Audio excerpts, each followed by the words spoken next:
কোনো মতলব আছে। এবারে বেগমের জন্মদিনে বিরাট একটা উৎসব করব। সারা দেশ থেকে মহান মহান অতিথিদের নিয়ে আসা হবে। দুনিয়ার সেরা সেরা খাবার, সেরা সেরা গাইয়ে, সেরা সেরা বাজিয়ে, সেরা সেরা নাচিয়ে রাতকে দিন করে দেবে এমন রোশনাই। रेस्ट নাই। কি বললে? বহুত বড়িয়া আপনার সোচ, লেকিন মাফ করবেন হুজুর, রাজকোষের অবস্থা খুবই খারাপ। উৎসব করার মতো তো রেস্ট নাই জাহাপানা। কোনো কথা শুনতে চাই না। আমি হলাম গিয়ে বাংলার নবাব। আমি আনন্দ হই হুল্লোড় করবো না তো কে আর করবে? একদম ঠিক জাহাপানা, কিন্তু কর বসিয়ে টাকা তোলো। সব কিছুতেই কর বসানো আছে জাহাপানা। হাসি কান্না ছাড়া আর কোনো কিছুতেই কর বসানো যে বাকি নেই। তার ওপরেই কর বসাও। হাসি কান্নার ওপর কর? না, শীতকাল আসছে, বসাও বসাও কর হাঁচির ওপর। হ্যাঁ, হাতির ওপর কর? বসাও। ওরকম মুখ করে আছো কেন? যদি না পারো তো বলে দাও, আমি অন্য উজির নিয়োগ করব। আমি আজই ঘোষণা করে দিচ্ছি, এবার থেকে হাতির ওপর কর দিতে হবে। হ্যাঁ, তো জানাব, এতে প্রজারা যদি ক্ষুব্ধ হয়? আরে বাবা, প্রজাদের কাজই তো মাঝে মাঝে ক্ষুব্ধ হওয়া। তা ঠিক হুজুর। আমাকে কদর করে এমন কিছু সন্ডা আছে, তাদেরকে কাজে লাগাতে হবে। বহুত খুব জাহাপানা। তাহলে হাঁচি গোনার লোকের ব্যবস্থা করে নি। ওই সন্ডারাই হাঁচি গুনবে। ওদের স্বেচ্ছাসেবক হিসেবে নিয়োগ করো। বহুত খুব জাহাপানা। সব জায়গায় লোক পাঠাতে শুরু করো। তবে কৃষ্ণনগরে বেছে বেছে লোক পাঠাবে। আর মনে রেখো, ওখানে গোপাল আছে।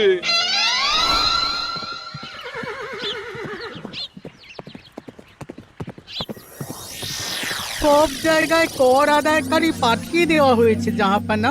আপনার কথা মতো তাদের বলে দেওয়া হয়েছে যে আদায় হওয়া করের 10% তাদের বেতন হিসেবে দেওয়া হবে। সুতরাং কর আদায়ে কোনো ঢিলেমি হবে না।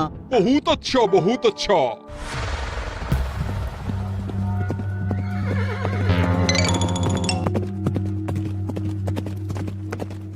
হ্যাঁ, তুমি ঠিক পড়েছো তো মন্ত্রী? হাঁচির উপরে কর? বলেন তো, আর একবার পড়ছি মহারাজ। আসলে এটা নবাবই মশকরা। আমাদের নবাব যে খুবই রসিক মানুষ, কত আমরা দেখেছি। বারবার কৃষ্ণনগরের সঙ্গে রসিকতা করতে গিয়ে হাঁড়ি ফেটে রস একেবারে মাখামাখি হয়েছে, আর সারা গায়ে পিঁপড়ে ধরেছে। মস্করা নয়, একদম সত্যি কথা। হাঁচির উপরে কর বসানো হয়েছে, আর আমরা হলাম নবাবের খাস হাঁচি গোনার দল। আমরা এই কৃষ্ণনগরে থিতু হয়ে বসলাম বটে। এবারে হাঁচি গুনবো আর মোহর আদায় করব। গোপাল, তুমি কি বলো? সর্দার, তোমাদের এখানে আসা একেবারেই লোকসান হয়েছে। কেন মশাই? আচ্ছা, আপনি গোপাল? না না, আপনার কোনো কথাই শুনবো না। আমাদের বই বই করে বলে দেওয়া হয়েছে, গোপাল হইতে সাবধান। সর্দার, আমি তোমাকে সাবধান হতেই বলছিলাম। হাঁচি ধরতে গেলে তোমাদের খুব সতর্ক থাকতে হবে, কারণ এই কৃষ্ণনগরের বাসিন্দাদের শরীর স্বাস্থ্য এত ভালো যে এখানে কেউ হাঁচে না, কাশে না, ঢেকুর তোলে না, ইয়ে করে না। বলেন কি মশাই? এটা তো নবাবকে জানাতে হচ্ছে। যাও যাও, এক্ষুনি মুর্শিদাবাদে ফিরে গিয়ে নবাবকে জানাও। ওরে, কেউ এদের যাওয়ার ব্যবস্থা করে দে।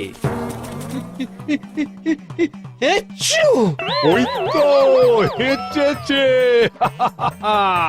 হাঁচি এক। পুরো এক মোহর। হাঁচি দুই, দুই মোহর। আরে, এটা তো হাঁচির বাচ্চা, এটা তো ধরলে চলবে না। কেন? হাঁচি হলেই তো হলো। কি করব সর্দার? লিখবো? দেখ, একবার গুনে যখন ফেলেছি পুরো ছাড়তে পারবো না। আধমোহর লেখ। এটা কাশি, কাশিতে কোনো করের কথা নেই। ওরে লেখ লেখ লেখ লেখ লেখ। হাঁচি তিন, পুরো এক মোহর। হাঁচি চার,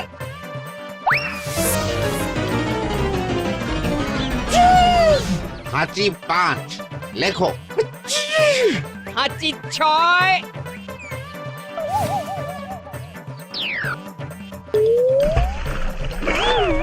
যা ঝাঁকি রে, শুনেছিলাম কৃষ্ণনগরের মন্ত্রীটা মাথা মোটা, প্রমাণ হয়ে গেল।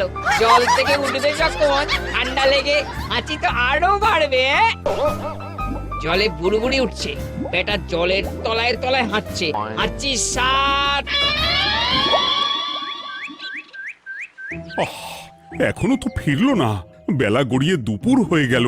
ভাববেন না রাজামশাই, আমরা যারা যারা এখানে এসেছি সবাই ধড়িবাজ লোক, মন্ত্রীর হাঁচি নিংড়ে নিয়ে ফিরবে। ছি ছি ছি ছি ছি ছি ছি ছি ছি। কি হলো গোপাল? আমরা কৃষ্ণনগরের প্রবাদ প্রতিম আতিথেয়তার অসম্মান করেছি মহারাজ। কেন? কিভাবে? কখন? এখন মহারাজ, এখন এনারা সেই সুদূর মুর্শিদাবাদ থেকে এসেছেন, আর আমরা এতক্ষণ শুধু অন্য কথাই বলে চলেছি, এনাদের আপ্যায়নের ব্যবস্থা করিনি। তাই তো। মহারাজ, আপনি ব্যস্ত হবেন না। এই কে আছো? শোনো, এদের রাজ অতিথিশালাতে থাকার বিশেষ ব্যবস্থা করো। এদের খাবার যাবে মহারাজের পাকশাল থেকে।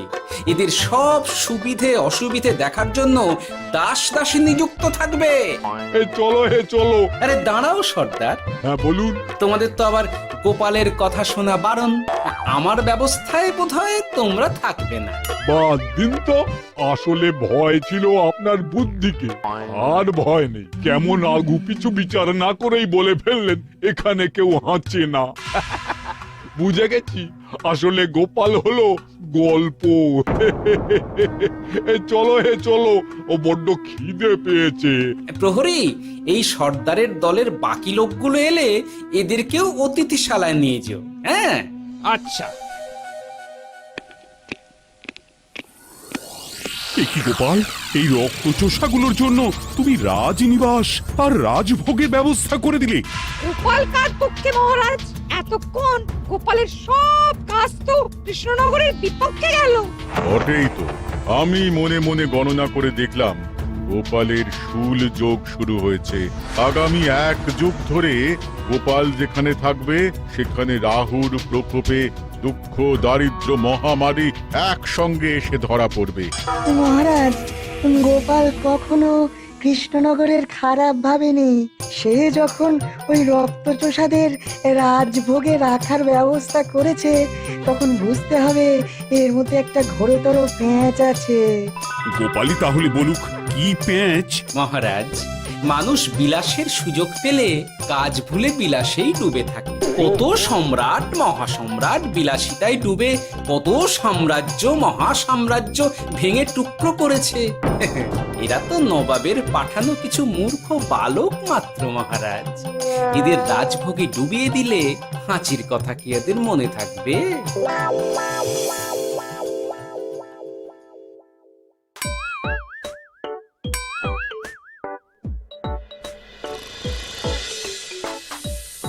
কি ব্যবস্থাপনা সব ঠিক আছে তো? হ্যাঁ, খাসা ব্যবস্থা হয়েছে। আপনারা আমাদের অতিথি বলে কথা, আরাম করুন।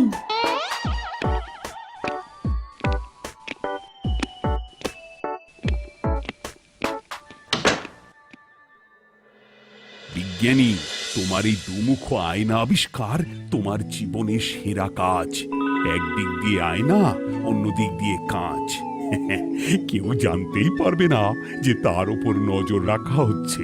অনবদ্য অনবদ্য। মহারাজের জয় হোক। কিন্তু মহারাজ, এই কৃতিত্বের মূল ভাগীদার আমাদের মন্ত্রী। তাই নাকি? হ্যাঁ মহারাজ, মন্ত্রীর দুমুখ কাজকর্ম দেখেই দুমুখ আয়নার কথা আমার মাথায় আসে। মুখ সামলে কথা বলো বিজ্ঞানী। ওরা শুনতে পাচ্ছে। যা চেঁচালেন 20 ইঞ্চির দেওয়াল ভেদ করে ওদিকে চলে যাবে কথা। এই কে যেন কাকে মুখ সামলে কথা বলতে বললো? ওই ওই বাইরে কেউ বলেছে। এই তোমরা সবাই শোনো, অতিথিদের যেন আদর যত্নের ত্রুটি না হয়। আমি আর যাই, কাল সকালে আসবো, কেমন? গোপালকে নিয়ে নবাব আর উজির যেমন ভয় দেখিয়ে দিয়েছিল, গোপাল কিন্তু সেরকম নয়। এই তোরা কি বলিস? না না না না না না, গোপাল একটু ওই হাবা গোবা আছে দাদা। দেখো দেখি কেমন বুক পেতে দিয়েছে, এবার ওদেরই বুকে বসে ওদেরই দাড়ি ওপড়াবো। গোপালের জবাব নেই, ঠিক সামলে দিল। মহারাজ, এই প্যাঁচটা আমার মাথাতেই এসেছিল, কিন্তু ওই যে নাকে মাছি ঢুকে গিয়েই সব বরবাদ হয়ে গেল। মহারাজ, এই পরিকল্পনা যদি মন্ত্রীর মাথাতে আগে এসে থাকে তাহলে এদের মন্ত্রী আমার চেয়ে ভালো করে সামলাতে পারবেন মহারাজ। বটেই তো, এই দায়িত্ব আমি নিলাম মহারাজ।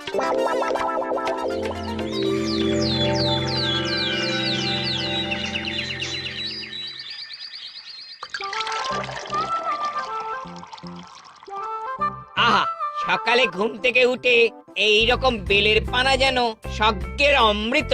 আছে আছে, আরো আছে। পানীয়, খাদ্য, আরাম, আয়েশ, যত চাও তত পাবে। এ কি, আপনি গোপাল কোথায়? মহারাজ বিবেচনা করে দেখেছেন যে মহামান্য অতিথিদের পরিচর্যার ভার গোপালের মতো একজন ভাঁড়ের পক্ষে বহন করা সম্ভব নয়, তাই এই দায়িত্ব আমাকে দেওয়া হয়েছে। কিন্তু কোনো কিন্তু নেই সর্দার, আমি যে খানা পিনা নাচা গানা আমোদ আহ্লাদের ব্যবস্থা করেছি দেখে তুমি চমকে যাবে। দেখা নয় বিজ্ঞানী, এবার শুধু কাজের সময়। কাল মন্ত্রীর উপর ওদের ভার ছেড়ে দিয়ে কৃষ্ণনগরের যে সর্বনাশটি করেছো, কোনো কাজ করে আর সেটিকে সামলানো যাবে না। হ্যাঁ, আহা, তোমার দেখছি মন্ত্রীর উপরে একটুও আস্থা নেই। ঠিক কি প্যাচ করছো বলো তো? প্যাচের কথা পরে হবে, তোমাকে যত তাড়াতাড়ি সম্ভব হাঁচির ওষুধ আবিষ্কার করতে হবে। হাঁচির ওষুধ? হ্যাঁ, হাঁচির ওষুধ। ওভাবে দেখছো কি বন্ধু, তোমাদের কাজের সব দায়িত্ব এখন আমার কাঁধে।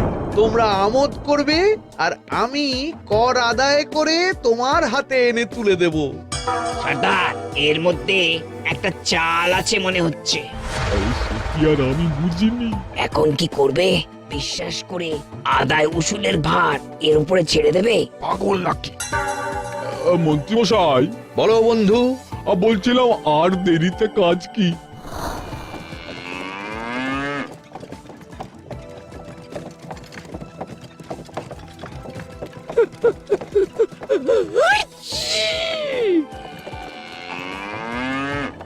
মন্ত্রী, লেখো হাঁচি এক। ওহে, তোমার নাম কি? মন্তেশ্বর হুজুরি আগে। লিখুন মন্ত্রী মশাই, নাম লিখুন। ওহে মন্তেশ্বর, হাঁচি কর, এক মোহর ছাড়ো দেখিনি। হাঁচি দুই। আরে যাও, দৌড়ে গিয়ে দু মোহর আদায় করে আনো। ওরে, তোরা সব কৃষ্ণনগরের কোণে কোণে ছড়িয়ে পড় দেখি, একটা হাঁচিও যেন বাদ না পড়ে।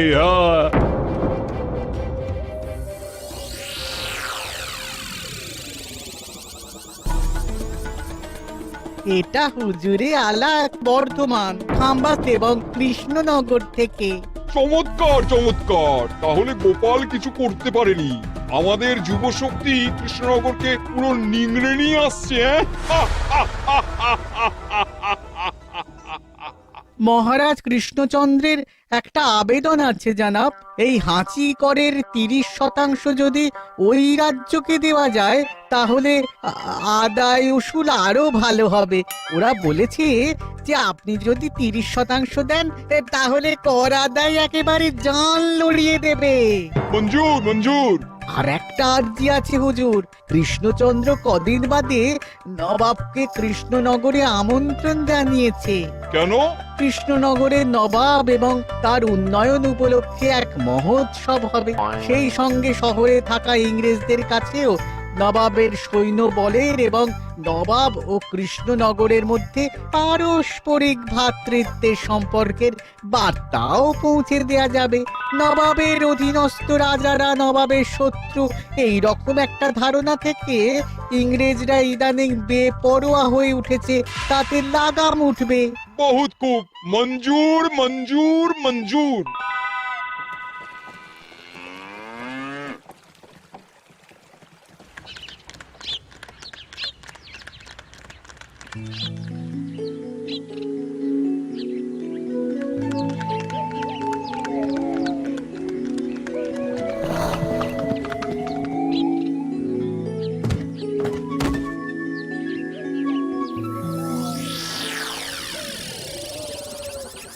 কি ব্যাপার গোপাল? জাহাপনা বলুন কি খিদমত করব? আমি যা বলবো তাই করবে। অবশ্যই জাহাপনা। কি আবার উজির, তুমি সাক্ষী, মহারাজ কৃষ্ণচন্দ্র আপনিও সাক্ষী।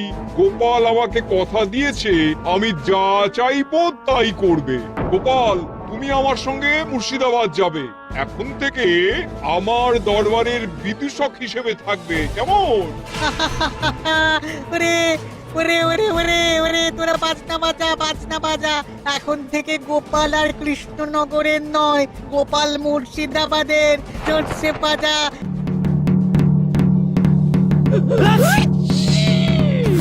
কি হলো? হুজুর, মনে হচ্ছে আপনার সৈন্যদল হাঁটছে। হ্যাঁ? হুজুর, হাঁচিগড়ের বন্যা সব সৈন্য 10-12টা করে হেঁচে ফেলেছে। মানে প্রচুর মোহর হয়ে গেছে আর বাড়ছে। আমার হাঁচি গোনার দল একটা হাঁচিও বাদ দেবে না।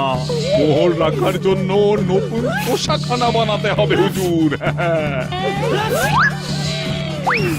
সর্দার, আমাদের হাঁচিগুলো কি খুলবো? হ্যাঁ, নিশ্চয়ই। একটা হাঁচিও যেন বাদ না পড়ে। চলুন হুজুর, আমরা এখানে দাঁড়িয়ে থেকে আর কি করব? ওরা হাঁচুক আর হাঁচি গুনুক। চলুন নবাব বাহাদুর, আপনার জন্য কৃষ্ণনগরের রাজাতীর্থ অপেক্ষা করছে। হুজুর, আমার মনে হয় আমাদের কৃষ্ণনগরে এখন আর দেরি করা উচিত হবে না। আমরা সোজা শহরের দিকে রওনা হয়ে যাই। শহরের ইংরেজদের শিক্ষা দিয়ে ফেরার পথে আমরা কৃষ্ণনগরের আতিথ্য গ্রহণ করব। সে কি? মহারাজ, নবাবের মতো কর্তব্যপরায়ণ ইনসানকে তার কর্তব্য পালনে বাধা দেবেন না। আমরা ওনার শহর থেকে ফেরার অপেক্ষায় থাকবো। ঠিক, আমার এক্ষুনি শহরে যাওয়ার দরকার। ইংরেজরা সব নিয়ম কানুন ভেঙে চুরে যা ইচ্ছে তাই করতে আরম্ভ করেছে। উচিত সৈন্যদের ডাক দাও, চলো রওনা হই। কিন্তু জাহাপনা, আপনার সৈন্যদের থেকে পাওনা মোহরগুলো এতক্ষণে যা হেঁচেছে, লাখখানেক মোহর তো হয়েই গেছে। ওটা আমরা নিজেদের মধ্যে বুঝে নেব। কিন্তু ওই করের 30% যে কৃষ্ণনগরের পাওনা। পেয়ে যাবে। শহর থেকে ফিরি। আরেকটা কথা, হাঁচি কর ব্যবস্থা এখন থেকে উঠে গেল।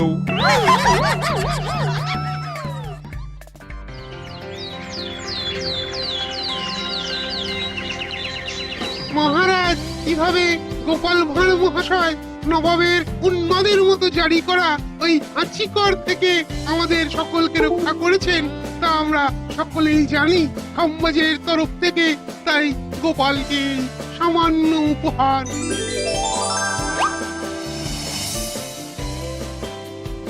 ওহ গোপাল, সত্যি তোমার জবাব নেই। কিছুই হতো না যদি না বিজ্ঞানী ওই হাঁচি চূর্ণ আবিষ্কার করত। এই উপহারের অর্ধেক কিন্তু বিজ্ঞানী।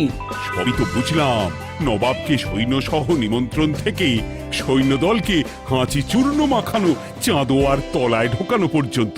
কিন্তু চাঁদোয়া থেকে হাঁচি চূর্ণ ঝরে পড়লো কি করে, সেটাই তো বুঝলাম না। এটা তুমি বলো বিজ্ঞানী। শব্দে বাতাসে কম্পন তৈরি হয়। গোপালের হাততালিতে আমার ঘরের শাড়ি থেকে হাঁচির জন্য ঝরে পড়েছিল। এখানে চাঁদোয়া থেকে ঝরে পড়েছিল বাজনার শব্দে। কি ব্যাপার বিজ্ঞানী, তুমি এখন ছেলে খেলা করছো? হাঁচির ওষুধ হয়ে গেছে। হয়ে গেছে? মূল উপাদান তামাক, গোলমরিচ আর আলকুশির গুঁড়ো। কাজ হবে? হাততালি দাও। কাজ হলো। ব্যাপারটা কি হলো? ওই শাড়িটাতে হাঁচি চূর্ণ মাখানো আছে। তোমার হাততালির শব্দের কম্পনে ঝরে ঝরে পড়েছে। একবার নাকের কাছে এলে পিঁপড়ে থেকে পিশাচ হাঁচতেই হবে। হাঁচতেই হবে। নবাব যদি বাজনা বাজাতে না বলতো। আমাদের বাজনদাররা তৈরি ছিল মহারাজ। যাক, সবই ভালোই মিটে গেল। যার শেষ ভালো তার সব ভালো। ব্যাস, এখন শুধু একটাই কাজ বাকি। নবাবের কাছ থেকে করে 30% বাবদ পাওনা মোহর মুর্শিদাবাদে গিয়ে নবাবের কাছ থেকে তুমি নিয়ে আসবে। আচ্ছা মহারাজ।